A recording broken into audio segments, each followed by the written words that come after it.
Watch out for the hole. What hole? Watch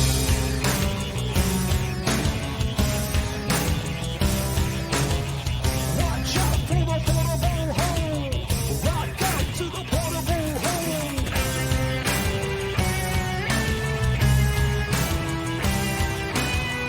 Watch out for the portable hole. Rock out to the portable hole. Welcome to the Portable Hole Podcast. I'm Ryan George, and I'm here with my good friends, Justin and Cinik.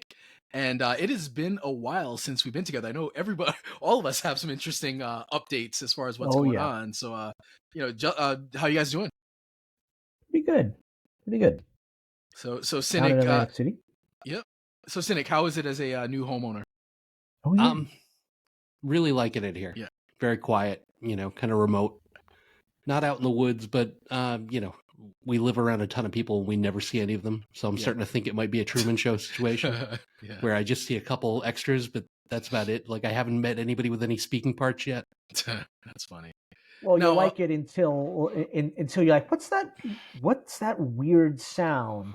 And then some guy shows up and be like, well, your HVAC is completely destroyed. You just need, if you pay like, maybe $4,000 or $5,000 for repair now, but you're going to have to replace it eventually in 2 years. And then you're like, fine, let me just do what I have to do. And then the next day you wake up and you realize, oh no, I have water damage here, right? And some guy comes by and is like, well, only about $2,000 to replace this. And then your garage door goes down and you're like, well, you can't really fix it. You just have to replace the whole thing. And it goes on and on and on.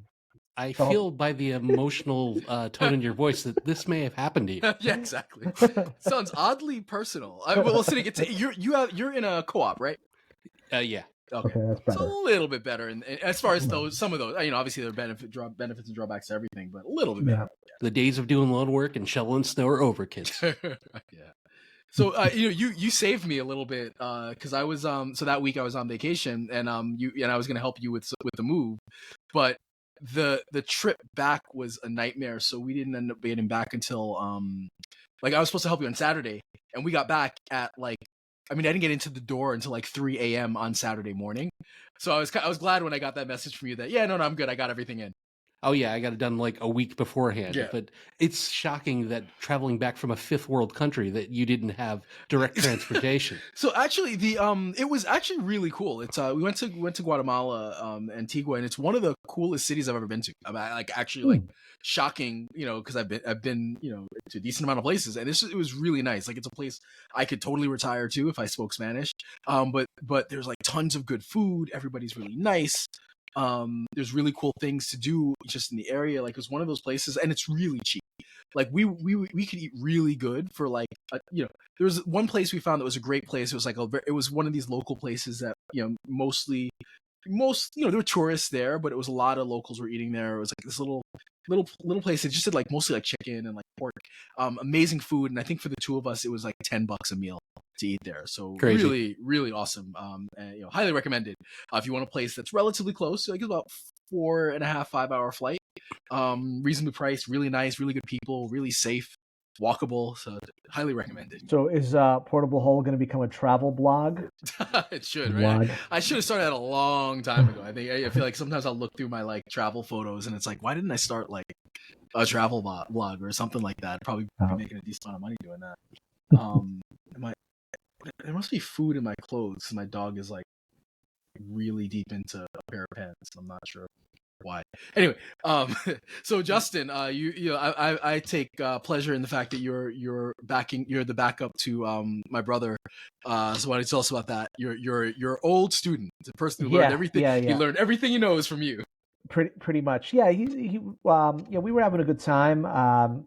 It's a pretty sweet job. It's not, there's stuff that you need to know, and you have to know what you're doing, but it's a good job. It's basically, you get paid to tune guitars, right? So, and I think you have to know if something's going wrong with this, is this is going to be funky. There was one sort of crazy time where a string popped on stage, and I said to Sean in the song before, I said, did you hear that? I just figured it was an actor hitting a wrong chord, but what happened was the string on the guitar had popped and it had thrown the whole guitar out of whack, and that was out of tune. So the guy who was playing the bass thought that he was out of tune, and he tried to tune it, and it was a whole train wreck. But you just have to expect things like that, and we learn from it, and we made contingency plans if this breaks. It's like those are things that you have to do for a show that is so reliant on musical instruments, and not only that, but they're not behind the scenes musical instruments. They're actors playing it. So they're pretty good. The actors they're really talented in the the musical. So it's like you sort of have to really be prepared. And there's a lot that goes into it. But yeah, it's a nice job. Everyone is really cool. I'm enjoying it. Yeah, and it's so like kind of your off-Broadway debut, right? You're tech, but also you have a little bit of a role. Yes, I play one of the. Well, don't tell me. So my brother does not want me. Roadies. So we're going to see. I know it's a roadie, but we're going to see it on Saturday. But he's very excited about us seeing it. So he was like, "Tell Justin not to spoil it." So don't spoil it. I won't spoil it. But it's fun. And maybe I'll try to get out there and see when you're in it at some point too. Yeah, it's good.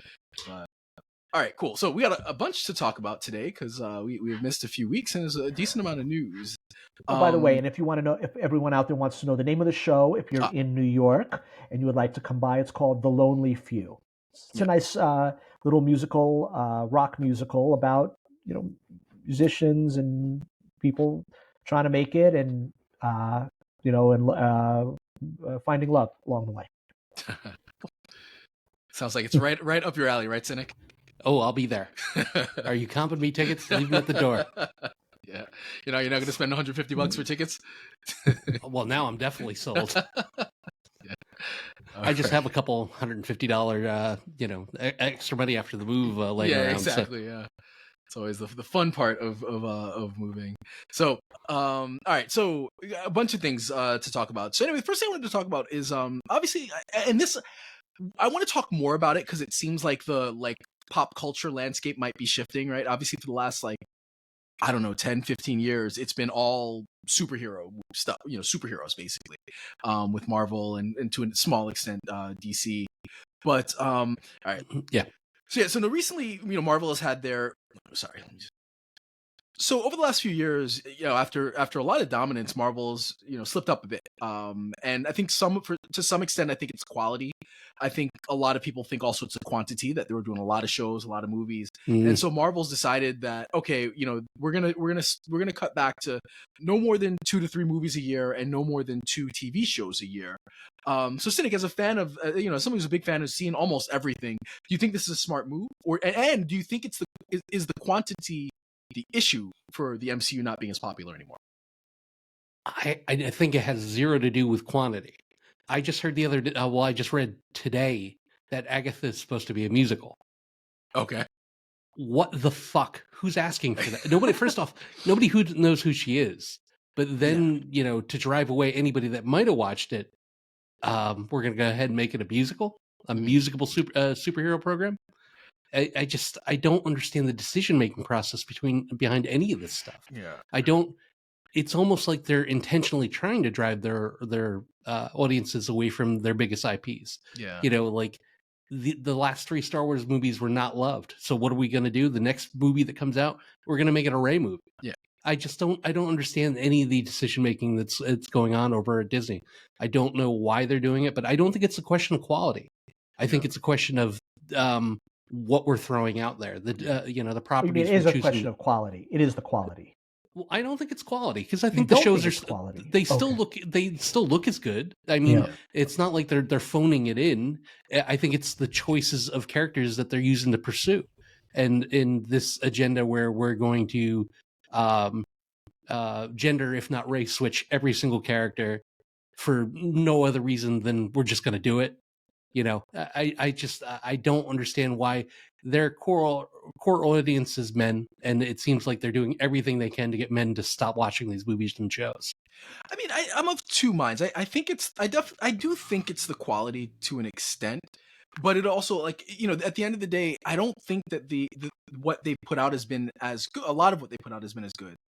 And I do see, like, I think you don't want to make these changes for the sake of it, but then if it's good, it's good, and people will go to see it, right? Like Wonder Woman, the first one, I mean, this is DC, but like Wonder Woman was great, and people went to see it. They didn't care, it's like, so I think a lot of, for a lot of these properties, whether it's, I think it's less about, what happens is if it's bad, it's really easy to say, oh, why are we gender swapping, a character, or not that Wonder Woman's a gender swap character, or race swapping.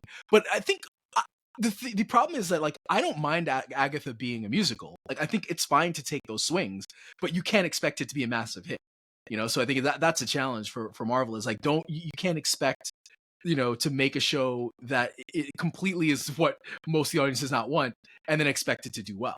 So you're already handicapping it out of the chute. Yeah, and so, like, that, fine, but you got to be okay with that, to an extent. I mean, as far as quantity, as podcasters, we want quantity. Yeah, we want we want a new show every single month, so we Yeah. have something to come on here and yak about. Yeah. But I just think that you have this. How long have comics been around now? 100 years, 150 years, and we have this rich history of characters and stories that were fucking amazing, and we're choosing not to do any of that. We're choosing to pursue the new alternate of Miss Marvel from a comic 3 years ago that probably wasn't that big of a success in its realm. I mean, it was fairly successful, but actually, I really like that show. It was fun. But again, it's like you can't. You have to go into it without expecting it's going to be the biggest thing in the world. Yeah, just. So I'm going to give you guys a perspective from someone who isn't a hardcore fan like you guys are. I don't really care about the gender swapping, the race stuff. It's like, I get it, it's fine. That stuff doesn't bother me, but for me, the quantity does bother me. I'm confused. It's like I remember when a superhero movie would come out, or a show, I'd be stoked to see it. Like, I remember I was like looking for something to see. Oh yeah, Daredevil. And I binged the whole thing. I really enjoyed it. Like, I liked the story of Daredevil, and I enjoyed it. And now it feels like there's so much, I can't keep track of everything because I'm not a hardcore fan. And casual fans are a big part of their market. So, like, if something is really good and it gets rave reviews, and then we'll go see it. But I'm confused. It's like I can't keep track. Because I'm not a hardcore fan. I can't keep track. And I hear, well, this is good, this is good, this is terrible, and I don't know how to make heads or tails of what. And I don't want to invest the time into, like, looking into every movie and seeing, who's playing who's the director, how woke have they gone on it? Like, I don't care about that, but all of these things just add up to me having a headache and saying, you know what, I'm gonna watch something else, or I'm gonna focus in on one thing and ignore the rest. And I think a lot of casual fans will say the same thing. So you go into Baskin Robbins and say there's too many flavors in here? Absolutely. So you do bring up a good point. I think that it was a blessing and the curse of Marvel. I think the early on, it was like maybe like they were in the Goldilocks zone of like of releases, and so it was enough that the casuals would go, and it was must see, right? Because everything was interconnected. So you had to go see Guardians 1 and Guardians 2 because it was still connected on some level. And maybe Guardians is a bad example, but you had to see most of these movies because they were interconnected on some level. And then it just got to the point where there's so much stuff that casuals, they're not going to watch every single show and every movie. So that's a fair point, I think, that but then what does Marvel do? Do they make it less of an interconnected universe? Cynic, do you think that would help at all, or do you think it's like just keep doing what you're doing, put out good stuff, and us, like, the hardcores will be happy and the casuals will come along if it's good? I don't know if you're going to get back some of these people that you lost. Yeah.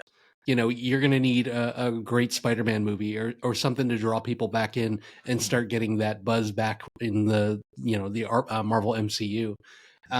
Maybe DC comes along and helps with the James Gunn reboot, but who knows? I mean, DC has really handicapped themselves by continuously rebooting the same 3 or 4 characters over and over again.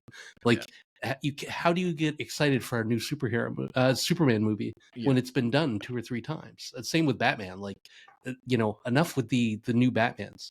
Just sign Justin to be Batman. Get him a 10 picture deal, and I'll go see it if it's good enough. Yeah.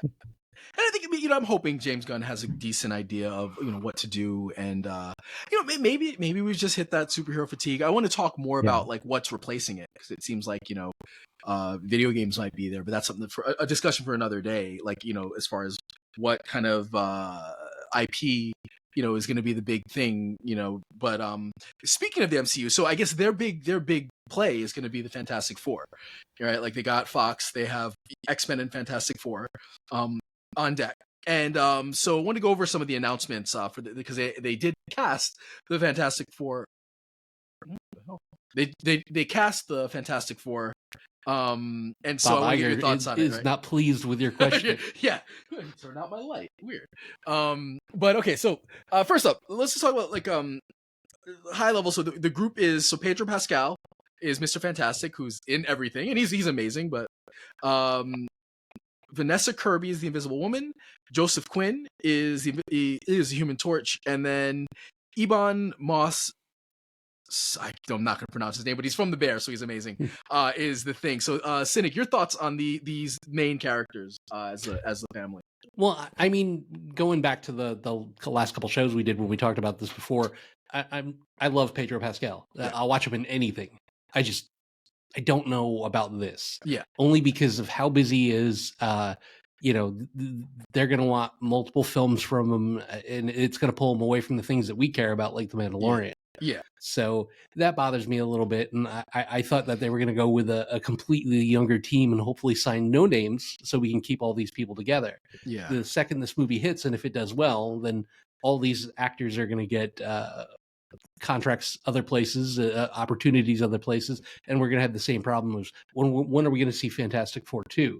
It's, you know, it's an ongoing problem with Marvel, and they keep making the same mistake. I get that you need name recognition to up box office draw, but at the same time, we need to keep some of these characters in place for at least a couple movies. Yeah. No, I think like Pedro Pascal he's great. I think we love him in everything.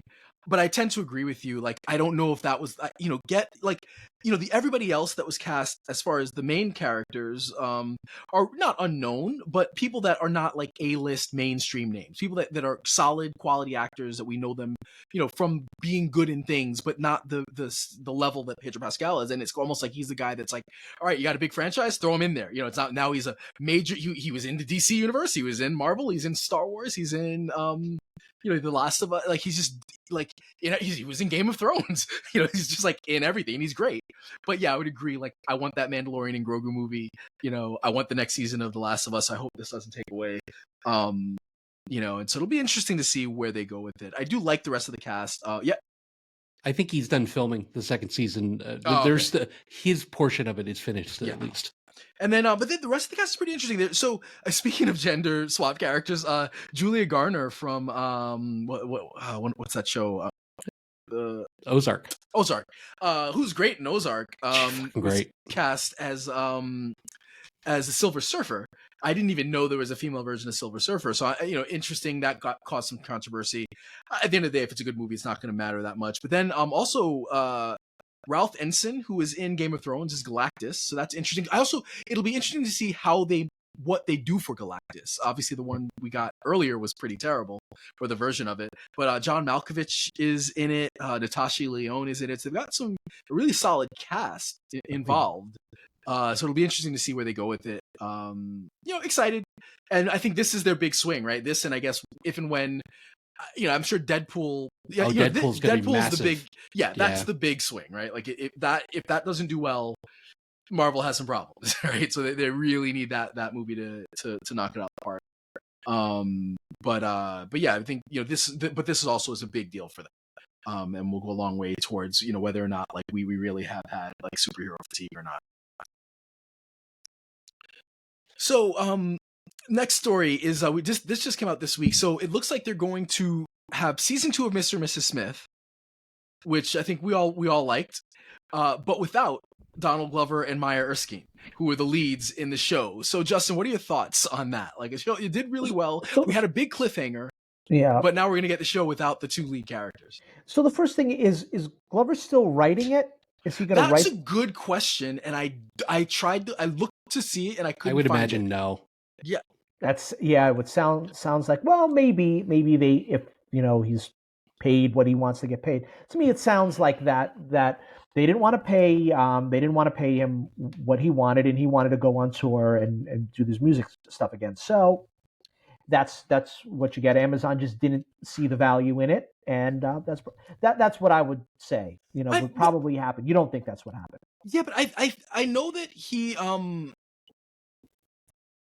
So it's I don't know, because I know he signed a big deal with Amazon. Yeah, So it's like gobs of money. yeah. So I don't I don't know what the situation is, or why why switch, like, or why he's not. I guess it makes sense, like, for him, he's a an auteur of sorts, and so maybe making a property like this probably is not his first priority. Obviously, he's got music. I'm sure he's got other things he wants to make.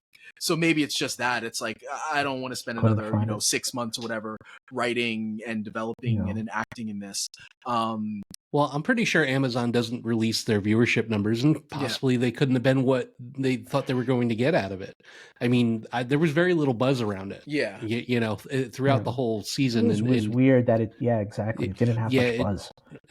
Amazon has a hard time stirring stuff up when it comes to their shows. It just doesn't. I don't know if their PR department isn't what it should be, or people just don't get excited for it. But I do think they produce a lot of quality content. Yeah. Like, I loved Reacher. I love Sneaky Pete. There's a lot on Amazon that's worth watching. Yeah. So now, Cynic, are you interested in watching the new show? Because I think the show is set up to be kind of an anthology, with the idea that there are Mr. and Mrs. Smiths all over the place. Well, that's it. We were kicking the idea around, and I think it would be really, really interesting if, say, we follow say they do get killed, and they follow, or at least we assume they're dead, and we start following the next couple and the next. Yeah. That would be kind of interesting, as long as the pairings worked better than the pairings in this original show, because I just didn't feel like the two meshed well. Really? Yeah. And well, I mean, I said that when we talked about it previously. Yeah. I wasn't a fan of her, and I wasn't a fan of their chemistry together. Yeah. Like, Donald Glover's great in everything he does. He's Donald Glover. But I wasn't feeling the two of them together. And I know that was intentional to cause friction in the beginning, but even when they started working together, it just didn't feel organic to me. Yeah. So what would be great is maybe they take a season off, and then they come back and kind of get revenge on whoever thought they killed them or something. Some sort of twist would be great. I would get excited for something like that. Yeah, it'll be interesting. But yeah, I'm okay with it. But again, it's like, I would hope that he's involved at least as a showrunner, but I guess we'll see when it comes out. The dialogue was so important to it. Like, the back and forth. It's like, look, can they find other writers that can capture that? Or maybe the chemistry between the two stars will be a totally different thing. It won't be this sort, how they were, at each other. So, but that's the idea of the show, that it's supposed to be that. So. Yeah. Look, I hate to say it, but it's going to be, let's see how they do it, because it's a little disappointing. You get used to a set of actors for a show, and they're gone. So we're gonna try something else. Look, maybe it's better. Maybe we like it better. Maybe we like the idea that there's different things, and sort of becomes like a True Detective vibe, where it's just every season new set of actors, and you like it. And some seasons might be good, and some might not. And you roll with it. So maybe it'll be better. Let's be optimistic. Yeah, so we'll see. And then kind of connected to that was the other story that came out, is that so Phoebe Waller-Bridge was supposed to be like the showrunner / co-lead with Donald Glover in this, and then she backed out due to creative differences, which we talked about before. I always expected, because again, you have these two kind of massive, I don't want to say massive egos, but two talents who have their own way of writing things and their own very unique method of storytelling, I guess. And so how they were going to work together to write something, I just never thought would work. It sounded great, right? Like, it's like, when, putting together like, a super team in basketball, but they just don't have the chemistry. So I kind of felt like, okay, probably not gonna work. But anyway, so she is now going to showrun and I think play the lead in a Tomb Raider series. So Cinik, is that something that is of interest to you? I mean, I was never a huge fan of the games. I remember I did see both the movies. I think there was only two. I think didn't Angelina Jolie do one and they just rebooted it? I think there were two Angelina Jolie ones. Okay, then I probably only saw the first one. But I did see both. I mean, they're fun. It's Indiana Jones a bit essentially. So yeah, it's a good time. Yeah. Justin, any thoughts? Did you? I'm just looking it up. Yeah, I'm lukewarm on it. We'll see. It's like if it's. I was never fascinated by Tomb Raider, so the video game or any of it. So to me, I don't know if either of you guys have seen either Killing Eve or Fleabag, but they're both really good. She creator, writer for both of those. Yeah, excellent shows. So I'm wondering if this is kind of a situation of like, all right, you got you scratch our back, give us a big budget, video game adaptation, and then we'll scratch yours. You could do your own little like auteur, whatever show. I wonder if it's that, because it's a weird choice to me for her to play that character. That's just a strange thing for somebody who is such a good writer. Again, you could write a good Tomb Raider show, whatever, but like I just feel like I would expect something else. Another project from her. So I'm wondering like what's the other project. But yeah, I was never like you, I was never a big Tomb Raider fan. I think I might have seen the one Angelina Jolie movie or one of them. But if it's good, it's good. And she is writing it, so I'm sure it'll be more than just like a boring, kind of straightforward show. I'm sure there'll be some interesting parts. And again, like as we were talking about, video games are the in thing right now. So, we'll see if that works. And especially for TV. You're going to say something, Cynic? Just that video games in themselves, much like Marvel, have their own problems with some of the nonsense that they're pulling on their customers. The new Star Wars game, the elite version of the game is like just this astronomical amount, like $130 or $140 for a game that nobody's touched yet, and they lock certain content behind a paywall and trying to get you to subscribe to a subscription base, and then we've got plenty of studios out there just taking money from people to develop games and then canceling the games, or delivering with the game, then it being terrible and being canceled the next day. Video games are kind of in a sad state as well. Kind of like I get, maybe it's like this, so many TV and movie adaptations will revive the genre, kind of like I guess like the MCU kind of revived comics in a weird way, although not that comics are doing all that great right now. So next story is, and this kind of falls under the like why we can't have good things. So there was did you guys hear about the portal to Dublin? Yes. So if you haven't heard about it, I thought it's a really cool art exhibition. It's basically like a digital screen that looks like a portal that's somewhere in Manhattan. I think it's downtown, like near the Flatiron Building. And it's connected live feed to a similar installation in Dublin. And so it's just cool. People can, they had a whole big deal when they unveiled it, and people dancing, and you can kind of go in and like, hey, you're interacting with people, on the, in another continent, and there were people playing games and rock, paper, scissors and all kinds of cool stuff. And then less than like, I forget when it opened like a week ago or something, but it has been shut down due to inappropriate behavior. Some of this behavior includes flashing the cameras, mooning, displaying inappropriate images. And mind you, this is all like 24/7, like it's security there 24/7. And it's like, why?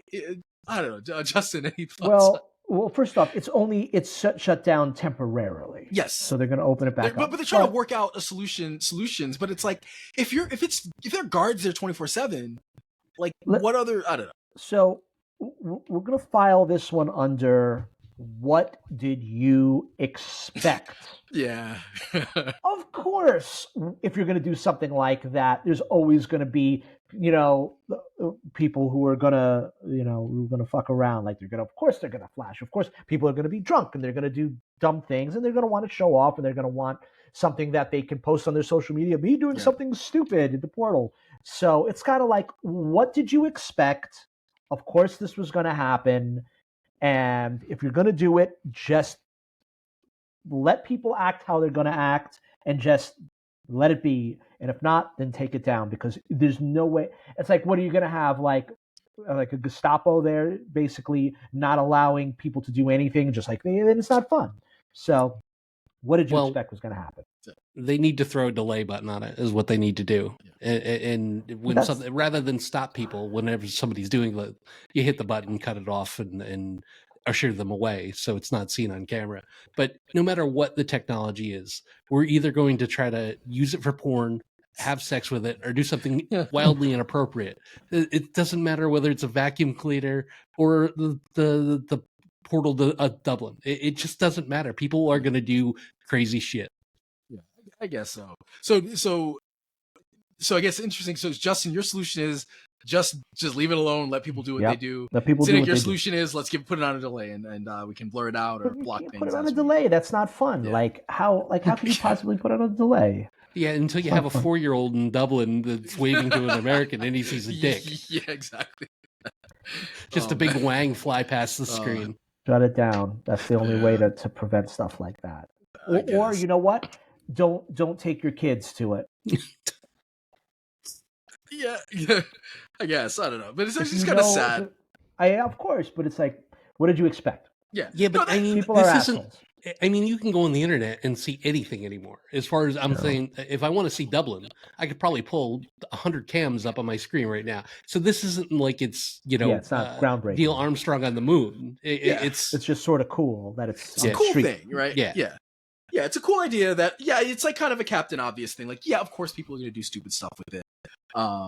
You kind of wish people wouldn't, but it's going to happen, and it is what it is. Just like it's funny. It's like it's kind of like the robot that was traveling across the country that was like destroyed in Philadelphia. It's just like you just can't like even if it's a small percentage, like a couple people will make everything. Yep. Ruin everything if they're given the opportunity. So, all right. So the next thing is so this is interesting, and I wanted to get you guys' thoughts. So we'll talk about Kingdom of the Planet of the Apes next week. I saw it already. You guys are going to try to see it before we record next week. But they're doing an interesting thing where when they release the Blu-ray version. So obviously there's a lot of CGI, a lot of motion capture because humans are playing apes. But they're actually going to release a version of it with the people in like the green, mocap suits or whatever, performing as apes. Is that something that would interest you, or that you would watch, or you would buy a Blu-ray for? Or is it just like why are they doing this? It's like it's part of how the sausage gets made. I don't care. What are your thoughts, Justin? I mean, I guess if you need something to make it to justify the purchase of a physical piece of media, then it makes sense. I could really care less. It's like if I am interested in that stuff, so I would sort of research it. And it's not something new. There's tons of videos. Like if you want to find it, search on YouTube, people doing motion capture, right? I could look at it and be like, oh, this is really cool. And then unless they're bringing something really new to the table and they're really making a documentary out of it, but then it's something different altogether. I don't know. I could care less, really. Well, are you going to pick it up, Cynic? I mean, are we looking at pictures or scenes, or they're going to show the whole movie? I think they're showing the movie. Okay. Like that. You know my undying love for Kevin Smith. And, for the most part, George Lucas. And they've all released movies where they've had commentary tracks. And I've bought in some of them. And I've never watched a one. Because I don't want to listen to Kevin Smith talk over his own movie. Yeah. I certainly don't want to watch people, in green screen running around for 2.5, 3 hours. Yeah. It's. I don't know who's going to do that. You've got to be a huge fan, and if you want to do that with your time, then have at it. But I won't be taking part of that. Yeah, I found it it's interesting. I think it's kind of a cash grab. Like at the end of the day, it's probably better served for a documentary. At the same time, I will say they're very talented. Obviously, these motion capture actors, and so to kind of see them in their element for a movie might be kind of interesting to watch. I had a chance. We watched a bit of it with Andy Serkis, and it was great. Yeah, but how much more of it do we need? Yeah, that's the question, right? Like, if you're really, really into watching that kind of stuff and seeing the performers, it might be interesting. But it'll be weird watching them in a motion cap just for an entire movie. Might be kind of weird, but who knows? We'll see. I just thought it was going to be interesting. I won't see. Yeah, you won't see. Right. That'd be Justin's private Clockwork Orange. They strap him down and make him watch it. All right, so before we get to we wanted to talk a little bit about Baby Reindeer, so we're gonna save that. But let's talk about any stuff that we've been watching. So Justin, have you been watching anything interesting the last few weeks? I've been traveling a bit, but I sent you guys that that documentary that it started today, and I watched it, and it was the first episode was awesome. It was called Bronx Zoo 1990, Bronx Zoo 90, and it was about the 1990 New York Yankees. And of course, first off, for me, I love anything that's like old New York within the around the time that I was growing up. So it's like, oh, I remember that. And there was some really like a lot of stuff that I had no idea just how crazy and chaotic and sociopathic George Steinbrenner was. But also interesting stuff, like you get to see the old newscasters that we grew up watching and the beat writers, and you actually see them on camera, people that we have known as New Yorkers for so many years. And I just thought it was, I enjoyed it thoroughly. I'm going to finish watching the series. I enjoy documentaries. I enjoy sports documentaries. What's it on? So it is on Peacock. Peacock, okay. All right, I gotta check it out. Yeah, I'm about 3.5 episodes in. It's pretty good, but it's more skewing in the spoiler alert. It's more skewing in the other episodes towards the Yankee dynasty and the good end of it. Yeah. So, but yeah, that part makes me sick. It was super interesting, and I would suggest it to any sports fan. I learned quite a bit too. Like I knew that there was a certain level of dysfunction, but I didn't realize it was that bad. Yeah. So yeah, it was good. It's a good watch. I'm just about finished with it. Yeah, as like someone who was a massive Yankees fan during that era, I definitely gotta check it out. So I'll add that to my list. Now, Justin, you were quick, Cynic. Damn, it came out today, and you've already like watched the whole thing. Oh yeah, well we got home and we were going to turn on. We found A&E has put out old versions of Live PD, which I'm crazy about, but the app was screwing up, so we went to that and buzzed through it pretty quickly. Yeah. And Justin, you finished. I think I'm 2 episodes behind, but you finished Shogun, right? Yes. What'd you think about it? How did it end? Without spoiling it. Okay. So I'm just going to come out and say it. It was a very anticlimactic ending. And I loved everything up until the last episode. And I liked the last episode.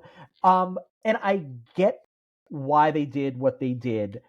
But the show really, look, it's not Game of Thrones. And there's not going to be multiple enormous battle scenes that cost millions and millions of dollars to film. I didn't expect that.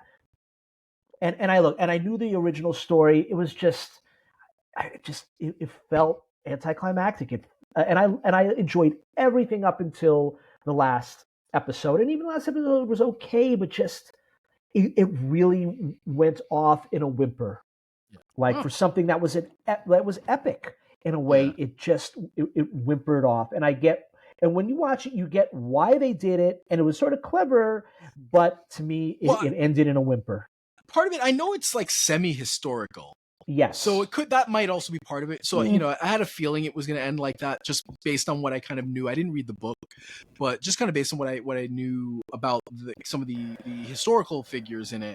But yeah, I guess we'll see. I'll take a look. It's not a bad ending. It's just, it's not thrilling. Like a lot of the shows, like you're on the edge of your seat, and it was just not. It wasn't thrilling. Well, that was the pitch, right? When you watch it earlier, it's like Game of Thrones, Game of Thrones in Japan, and so it's a little misleading because there's that. It has all the those elements, right? Warring factions, vying for power, large armies, beautiful set pieces. So our brains are like set for this is like Game of Thrones. We're gonna get and so it zigs where we expected it to zag. Now, Cinik, are you still watching X-Men? Or did you finish X-Men? Yeah, I finished that up. What did you think? Yeah, I enjoyed it. I mean, the last movie I saw was Civil War. I think you guys reviewed that without me because you're cold-hearted. But I did enjoy that immensely. Well, yeah, give me your quick 1-minute review of Civil War. What did you think? Well, yeah, I thought it was good. It wasn't exactly what I was expecting, but I enjoyed the story enough that scary realism and interesting characters and a predictable but very good ending. Like, it tied itself together well. And, it makes me worry about these elections coming up. That's for certain. Yeah. And TV wise, we buzzed through Manhunt on, I believe that's Apple TV. Okay. And that's the story of them hunting John Wilkes Booth after he assassinated okay. Lincoln. Yeah, Manhunt. really, really, really well acted. Is it okay? Not a documentary. Okay. It's a drama. What's his name? Tobias Menzies. He was in Game of Thrones. He was in Outlander. He plays the Secretary of Defense, Edward Stanton, and he was great in it. Cool. The cast really well. Lincoln wasn't in it too long. Spoiler alert. Lincoln exits pretty early, so I didn't get a feel of him. Yeah. But the guy playing Booth, to me, the only thing that bothered me about it was he played cocky in the modern sense. Like it always felt like he was always one sentence away from saying, "Come at me, bro," or "Catch me outside." But he was really good, but he didn't feel like a part of that time. Yes. But other than that, the story, 7 episodes, it moves quickly and it's definitely worth a watch. Yeah. That so now you guys didn't watch the first season of Interview with the Vampire, right? No. So probably I loved it, but I'm not gonna like say let's do that. But that just started I remember again. back in junior high school, Ryan was obsessed. I love the movie. With that movie. It's like he modeled his whole. He modeled like his whole life after it. I don't know if I go that far, but no, but hyperbole here. I really like that movie. I like the book, but the show is excellent. And, worth watching if you haven't. But I'm not going to make you guys go back and watch season 1. But it's really, really well done. Like like an excellent show. And kind of one of those like just didn't have any expectations going in. But season 2 just started, so I'm excited about that. So I just added that to my list of things to watch. I'll put Manhunt and that. But it was like the Interview with the Vampire, The Crow, and what was the other? There was a third like Ryan obsession. There was like those. One was it Dark City maybe? Because I love Dark City. There was a third obsession. I forget what. Yeah, we'll figure it out at some point. But no, so the one movie that I will say that I've been watching, not movie, a show. Have either of you guys watched Ripley? Haven't gotten to it yet. Okay, so Ripley, basically, it's based on the movie or the book, The Talented Mr. Ripley. I don't know if that was the name of the book, but that was a Matt Damon movie. 20 years ago. Mm-hmm. It's really well done. It is one of the best looking things I've ever seen on TV. Like it's black and white.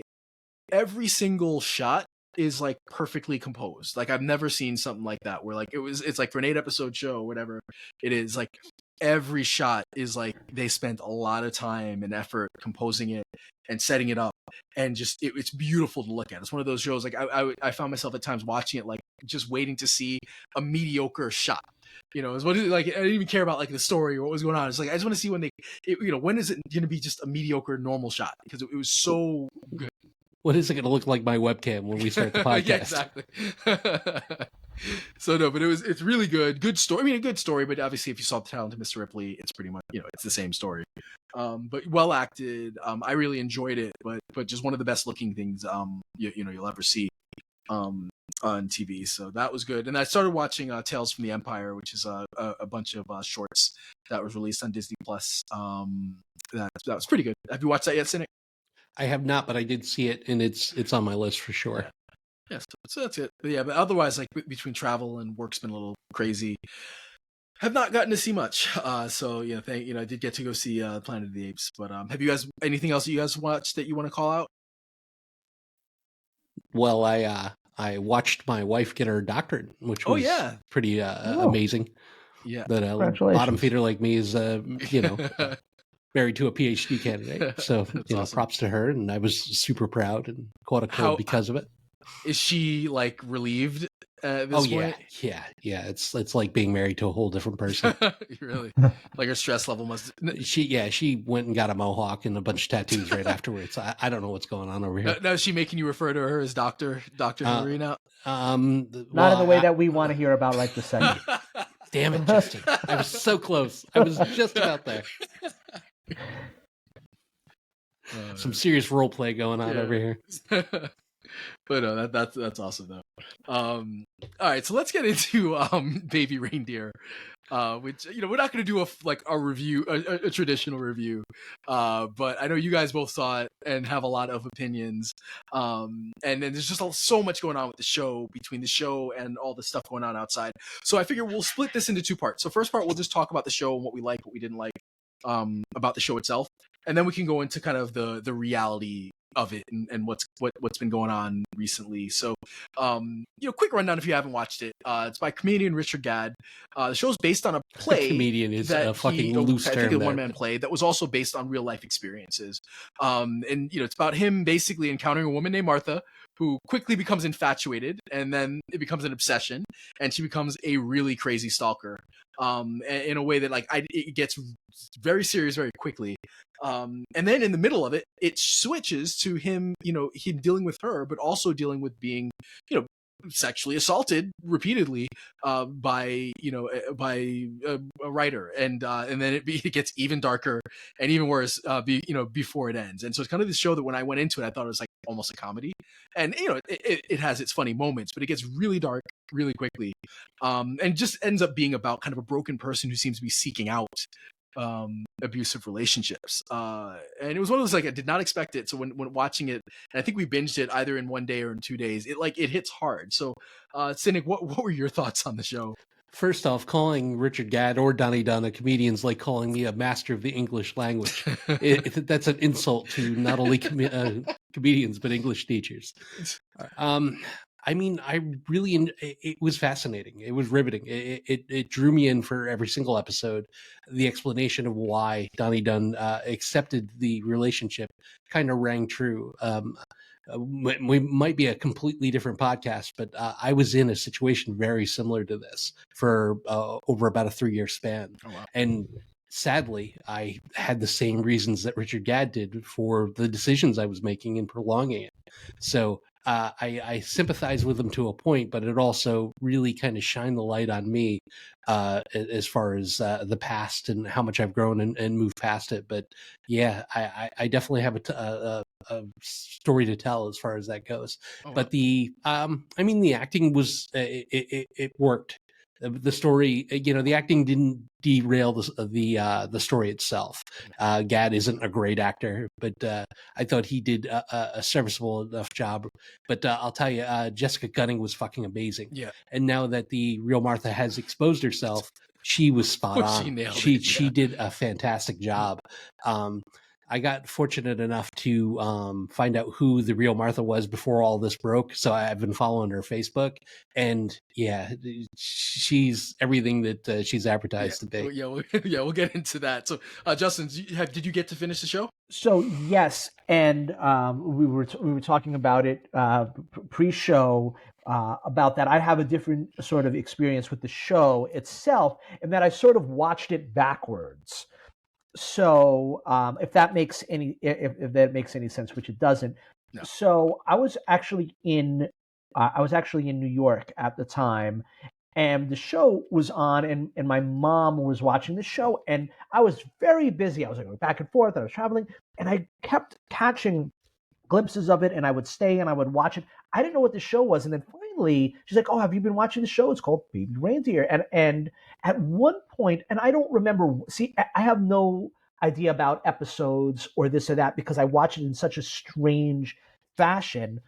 But even in the middle, because I didn't catch it in the beginning, but even in the middle of it, I was drawn. Like, granted, I had known sort of what was going on based on what I had seen in passing, but even in the middle, I was drawn in to watch it. And then at one point, I just sat down and like, you know what, we're finishing this. So while unfortunately, I didn't get to see the very beginning, so I didn't get to see it develop, but I did enjoy it. And for the fact that I came in especially for a show like that in the middle and was sort of so drawn into it, really speaks to the level of quality I think that the show is in the story. And yes, it is very real and it hits home. And I think that, yeah, of course, we'll get to the real life stuff, but sort of one thing that has come out in the last 10 years or so, more so, is sort of this dialogue about mental health and relationship and abusive behavior and all of this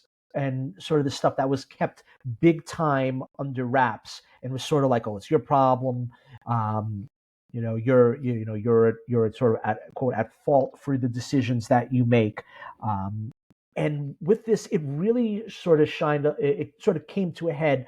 All this discussion that has been going on really over the last 10 years about sort of being open about mental health and relationships and partner abuse and things like that.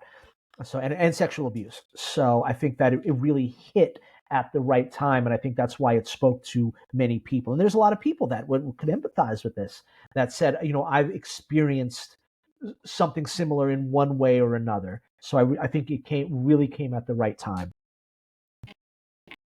Yeah, no, it's interesting because then it's surrounded by so much controversy. And then there's that.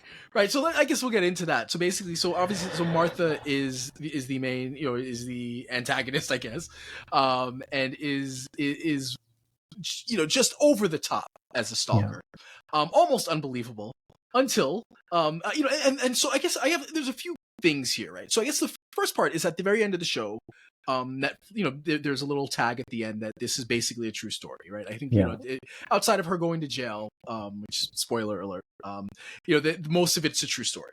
Now they, Richard Dad and Netflix, they kind of said that they took they went to every extent that they could to hide the identities of obviously the two main people, right? You've got like the main, villains in this are, Martha and I forget the name of the character that like assaults him. Yeah. And that they went to lengths to protect their identities. Clearly they did not do that with Martha. So I think, and so did they have a responsibility to go further to protect them, Cynic? Well, I guess she was outed because of some sort of terminology or something on Twitter about the hanging of the curtains. I mean, maybe they could have done a slightly better job, but people had suspicions, and she outright confirmed them. So, no matter, I think, based off her personality, what I've seen on Facebook and what I've seen in the Piers Morgan interview, she wouldn't have been able to sit idle and stay quiet. She would have outed herself at some point, whether they protected her 100% or not. Yeah. And then that's the other thing is that I think they, and I don't think they really did. I mean, I think you're in a tough spot. Clearly Netflix felt confident in releasing this because I think they have access. At least they reported that they have all the text messages because he sent like 40,000 emails and texts. So I think they were confident that like this stuff did happen if a lawsuit did happen. But I feel it's like in a situation like this, like outside of him saying no, this is totally fictional. Like she was going to be outed. What's interesting too is that the writer, I think a couple people were falsely accused and dealt with some harassment, which is unfortunate. And nobody's come forward yet for that. But so Justin, did you see the Piers Morgan interview? No, I didn't, but I'm definitely going to check it out. You saw it, Cinik. Yeah, I watched it right away. I mean, it was insane. Like I thought the character was crazy and over the top until I saw that interview. I was like, no, maybe she toned it down a little bit because this woman seems like out of her mind. Yeah, no, she did. There was a lot of deception going on. There was a lot of kind of denial going on. She didn't come across as truthful at all, and she did nothing to help her cause. No, and she was kind of focused on the wrong things. Like he'd ask certain questions, and like, there'd be some major point, and she'd be focused on some like tiny little detail. And it does not seem good. Supposedly she denied pretty much everything. And Piers Morgan kept saying, well, look, Netflix says they have this. Are you sure that are you sure you didn't send him 40,000 emails? Maybe I sent him an email. I don't know. It wasn't that much. No, I've only met him 5-6 times. I really didn't know him. Yeah. Since then he's done interviews because she's now threatened to sue him for, I think it's like, $1.2 million or something like that. She wants payment. I think they only offered her 250. But he said that Piers felt the same way. Like she was very deceptive, and he feels like she definitely sent all that communication. Yeah, and then like there was a funny moment where like she's like, "I'm 59. I'm only a year older than you."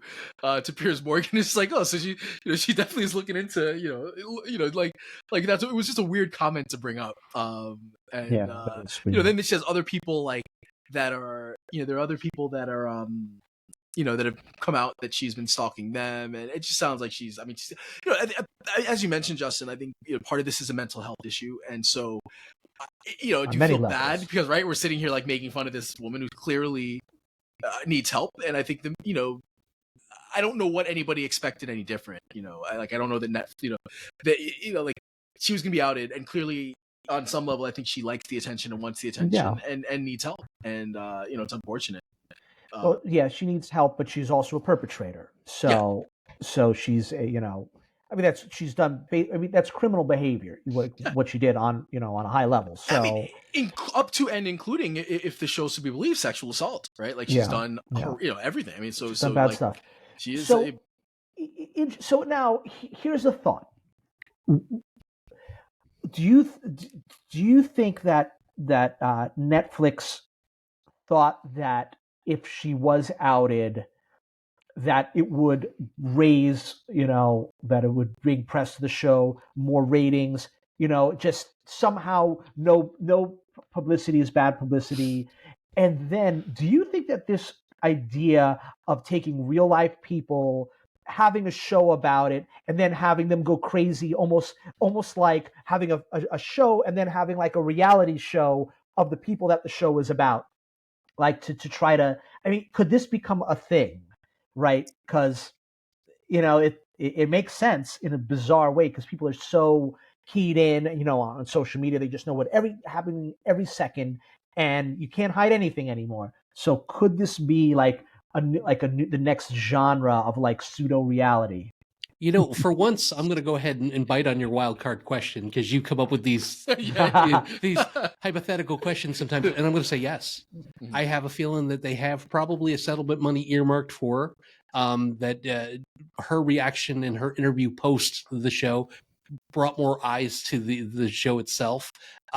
So I don't know if they'll make a habit out of doing it, but I think it successfully worked in this case. Yeah.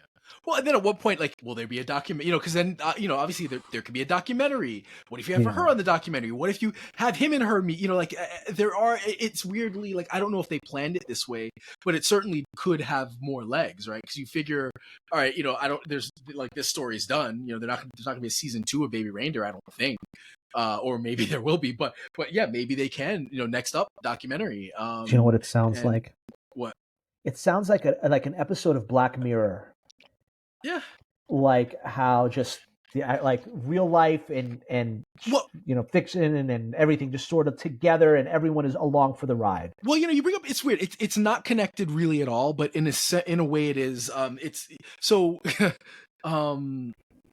What was that not dumb show? What was that show?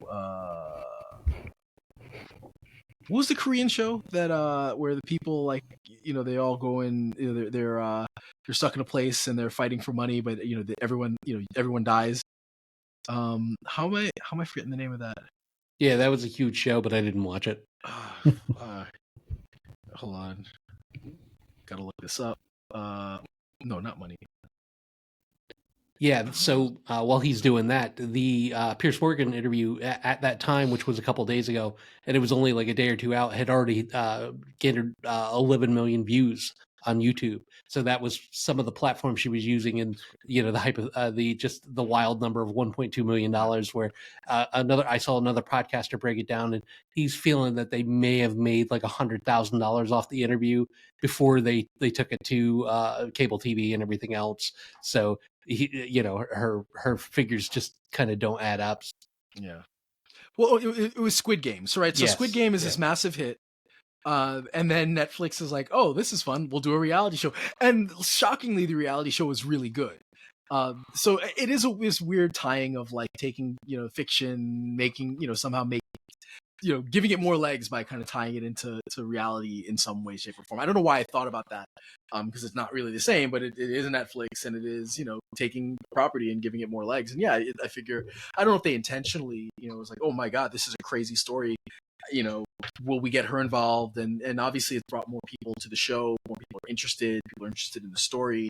And yeah, we'll probably get more out of this.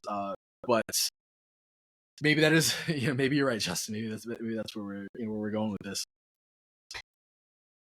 But There's all right. full entertainment. Everyone's involved. You know the actors. You know the people in real Yeah. life, and it sort of all moves together, and it's very, very strange. I don't think that this is the sense that I got. Right, the producers aren't dumb. They get it, and they understand their audience, and they understand what people like. And the idea of a reality show train wreck has been popular now for decades. It's like that's what that's what producers would look for in reality shows, a train wreck. So I don't know if they initially said, "Oh, this person in real life is going to be outed, and it's going to bring eyes to the show and whatnot." But probably somewhere along the lines, they said, "What do we have here? We have this person. Let's work it in to the whole promotion." Yeah. So I would bet that somewhere along the lines, someone said, "We have something here. Let's work with it." Yeah, and really, I just can't imagine that anyone at Netflix, realistically thought that she would not be found out within minutes of the show airing, because it's just there's just too much out there. I'm a little surprised that the guy hasn't been outed, but maybe he has, and he's just keeping quiet, unlike her. But who knows? Well, look, from what we know, the odds are that if he did it once, he's done it many times. Yeah, okay. So someone's going to come out, and for all we know, he has already been accused of stuff. They just don't know that was him specifically, but who knows? Yeah, that's fair. All right, well, great job as usual. It was we got actually shorter than I expected today. We got done in just about an hour. So anyway, next week we're gonna try to talk about Kingdom Planet of the Apes, and we got a lot coming up in June. Like June, we got. I want to try to recap first season 1 of House of the Dragon, and The Boys. Kind of do our little talk about what The Boys as we get ready for season 4. But we got we got a Boys, House of the Dragon. We got Deadpool coming up. There's a lot of good stuff coming up. Hopefully, so anyway, And within one fell swoop, any potential female viewers that we have are gone.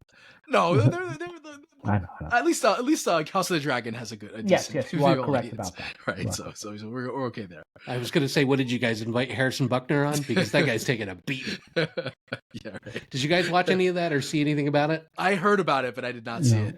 I watched it today, and I'm not overly religious, but it just seemed like it was a religious guy saying religious guy shit. Like nothing overly or outwardly offensive, like "Hey, bitch, get back in the kitchen," but more like, my wife is the basis of everything I do, and she's happy not to have a career. Yeah. I mean, people need to be offended, and I guess he gave them a reason.